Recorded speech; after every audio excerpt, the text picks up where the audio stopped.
नमस्कार, मी पंजाब तक. आज आहे 3 जुलै 2025 आणि मी माझ्या शेतामध्ये सोयाबीनच्या शेतामध्ये 25 जूनला ही पेरणी केलेली होती. पाहू शकता कशी जर्मिनेशन झाले, कशी उगम शक्ती झालेली आणि या ठिकाणून महाराष्ट्रातल्या शेतकऱ्याला अंदाज देणार आहे.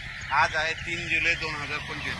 राज्यामध्ये सांगायचं झालं तर पूर्व विदर्भ आणि पश्चिम विदर्भ म्हणजे ह्या 6-5-11 जिल्ह्यामध्ये भाग बदलत पाऊस पडणार आहे.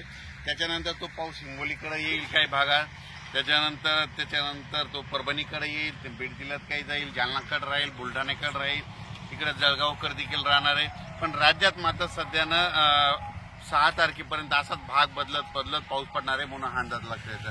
सांगायचं झालं तर 10 जुलैपर्यंत असाच वेगवेगळ्या भागात पाऊस पडणार आहे. सर्वदूर पडणार नाही म्हणून हे सर्वांनी लक्षात घ्यायचं. जिकडे पडला तिकडेच पाऊस पडणार आहे. ज्यांना सोडून दिलं त्यांना सोडून देणार आहे. म्हणून जशी शेतीची कामं करायची वेळ असेल तशी तुम्ही शेतीची कामे करून घ्या. कारण की राज्यात असं सध्या तरी सर्वदूरचं वातावरण नाही, फक्त जास्त वरून राज्याची कृपा मात्र नागपूर, वर्धा, भंडारा, यवतमाळ, त्याच्यानंतर अमरावती, अकोला, बुलढाणा, त्यानंतर जळगाव, त्याच्यानंतर इकडं धुळे, नंदुरबार या भागाकडे जरा वरून राज्याची जास्त कृपा आहे.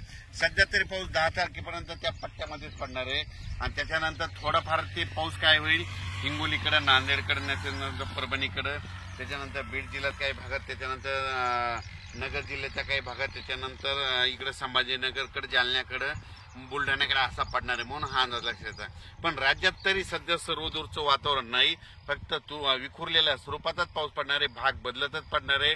सर्वदूरचा सध्या पाऊस नाही. म्हणून योगायोगाने जशी शेतीची कामे करायची असेल तर तुम्ही शेतीची कामे करू शकता.